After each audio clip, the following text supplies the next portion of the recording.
Hey everybody, my name is Cheryl Taylor and I'm an attorney and an author, and I wrote a new book called Do I Stay in This Marriage? And it contains smart tools to help you evaluate your relationship and decide whether or not you should stay in the relationship or whether you should go. My goal is to try to create better relationships for people. So I hope that's what you take away from the book.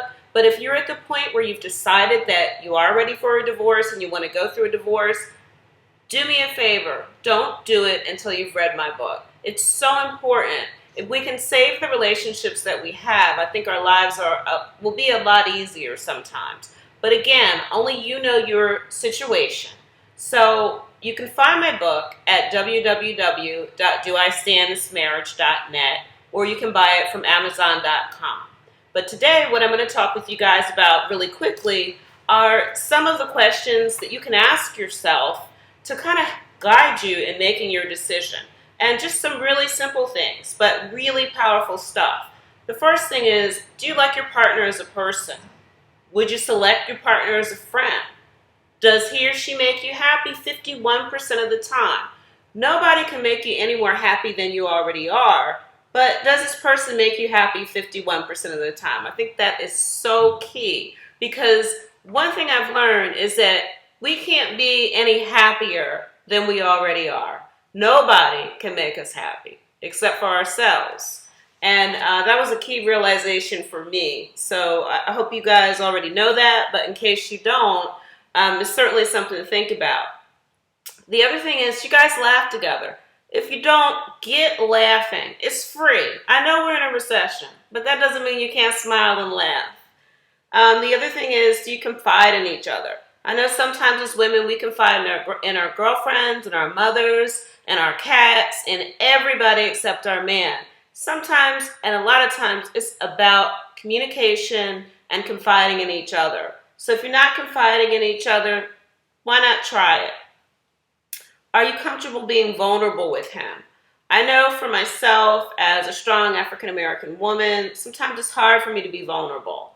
But that's so important, because that's the only way that we can really access each other at a deep level, is when we have the courage to be vulnerable.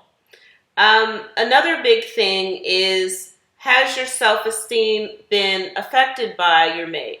If so, that's something that you need to take a look at. If he, affects your self-esteem in a negative way, that's something that you need to evaluate. Or, the issue could be you.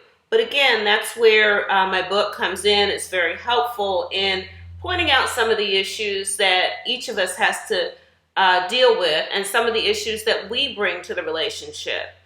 And that's where sometimes, counseling can help, no question, but also it's nice just to be you, your pen, your paper, and a book, trying to get at your own issues in your own space and in your own time. Another area is that I want to talk with you guys about is, are you in love with your mate? I know a lot of times we love our mates, but are we really in love with them? And I think it's so important to remember what love really is. Love is an act, and love is a gift from God. So we have control over that. These are all things that we have control over. And if we sit back and really evaluate them, we can create the relationships of our dreams, the one that we crave so much as women. The relationships aren't out there. Sometimes we may think that our relationships are better, on the other side, or the grass is greener on the other side. But the reality is, if we can make the relationships that we have work, then we really have a great advantage. So that's all I have for now. I encourage you guys to read my book. It's called Do I Stay in This Marriage? And again, you can find it at Amazon.com. You can find it on Smashwords. And you can also go to my website at www.doistandthismarriage.net. Thank you, and may God bless you guys, and I hope things work out great for you.